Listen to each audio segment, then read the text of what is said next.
महाराष्ट्र में टीकाकारी मुहिम की शुरुआत वज़ीर आला उद्धव ठाकरे के हाथों हुई। पहला टीका डॉक्टर मधुरा पाटिल और डॉक्टर मनोज को लगाया गया। टीका लगवाने वाले डॉक्टरों से हमारे नुमाइंदे वसीम ने बात की। वैक्सीन की शुरुआत मुंबई में हो चुकी है और खुद सीएम उद्धव ठाकरे के हाथों से इस अभियान की शुरुआत की गई है और सबसे पहला अगर वैक्सीन दिया गया तो एक महिला को दिया गया, मधुरा को दिया गया।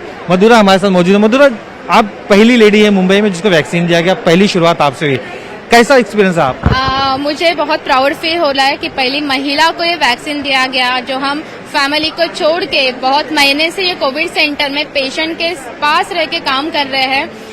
मैं डाइटिशियन हूँ, तो पूरे कोविड सेंटर का फूड का मैं देखती हूँ, तो एक रिस्पॉन्सिबिलिटी था सबके लिए कि कैसे काम करना है, क्या करना है, वैक्सीनेशन का क्या करना है, वैक्सीनेशन कैसे लेना है। ये सब मोटिवेशन जो किया है वो हमारे डीन सर ने किया है, डॉक्टर राजेश डेरे सर ने।